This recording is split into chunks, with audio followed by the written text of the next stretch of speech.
धरती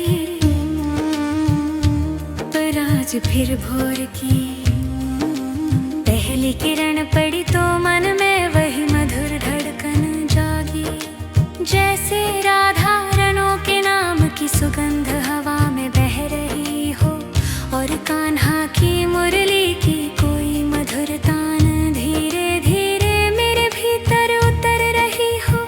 मैं आंखें बंद करता हूँ तो लगता है जैसे पेड़ों की शाखाएं भी हिल हिल कर राधे श्याम का स्वागत कर रही हूँ। कूंजों में छुपे मोर अपने पंख फैलाकर किसी रास की तैयारी में हो और यमुना की लहरें उन दोनों का दर्शन पाकर मध्यम हंसी में झूम रही हूँ। ऐसे ही क्षणों में जन्म लेता है प्रेम पवित्र शांत निर्मल राधा और कृष्ण जैसा, जो समय के हर चक्र को पार कर फिर भी नया लगता है। और मैं अपने भीतर गूंजती हुई आवाज सुनता हूँ, राधे राधे बोलना पड़ेगा तभी तो शाम आएंगे। और मन उस धुन को पकड़ कर खुद ही नाचने लगता है जैसे रास लीला का कोई छोटा सा कण मेरे रोम रोम में समा गया हो। शाम की नीली छवि मेरे सम्मुख ठहरती है, सिर पर मोर मुकुट हाथों में मुरली, होठों पर धीमी मुस्कान, आंखों में वो शरारत जो सीधे आत्मा को छू ले, और चरणों में वो प्रभा जिस पर लोग जन्म जन्मांतर से नतमस्तक होते आए।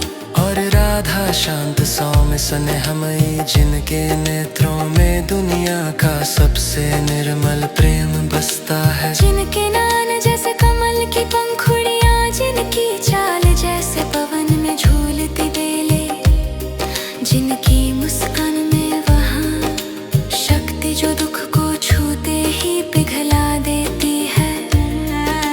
दोनों का मिलन जैसे सृष्टि का सबसे सुंदर संगीत, जैसे दिल की सबसे पवित्र धड़कन, जैसे जीवन की सबसे कोमल कविता।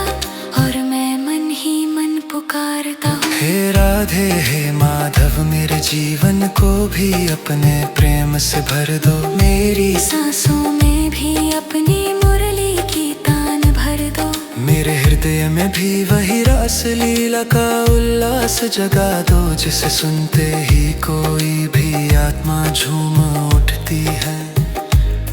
मुझे याद आता है कि कैसे गोकुल की गलियों में कन्हैया अपनी बाल सखाओं के साथ माखन चुराते थे, कैसे माँ यशोदा उनकी मीठी शरारतों पर नाराज होने का नाटक करती थी, कैसे सारे ब्रजवासी उनके प्रेम में डूबे रहते थे। पर राधा राधा प्रेम कुछ और ही था, वो धरती का प्रेम न, वो आत्मा का प्रेम था, जहाँ ना दूरी मायने रखती थी, ना समय ना वचन, बस मन की भाषा, बस भाव की शक्ति। और मैं सोचता हूँ काश मेरे भीतर भी वैसा ही समर्पण जागे, जहाँ प्रेम पूजा बन जाए, जहाँ चाहत विनम्रता बन जाए, जहाँ भक्ति जीवन का आधार बन जाए। जब कान्हा मुरली बजाते हैं तो मानो हर दिशा में प्रकाश फैल जाता है। पक्षी गाना बंद करके सुनते हैं, वृक्षों की पत्तियां भी थमकर उसी लय में हिलती है, धरा भी स्थिर होकर उस ध्वनि को ग्रहण करती है। तान में कोई मोह है, कोई रहस्य है, कोई ऐसा आकर्षण है जो आत्मा को बिना बताए खींच लेता है।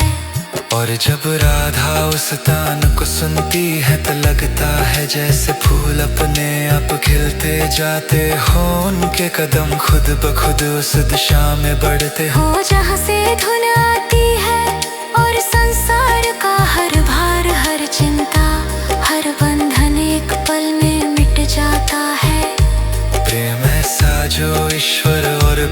के बीच से भी अधिक अदृश्य परंतु अटूट। तर जब मैं उस भाव में डूब कर शाम शाम जप करता हूँ तो लगता है कि मेरा मन धीरे धीरे हल्का होता जा रहा है। जैसे शाम मेरी पीड़ा उठा रहे हो, मेरे माथे पर हाथ रख कर कह रहे हो मत डर मैं हूं ना।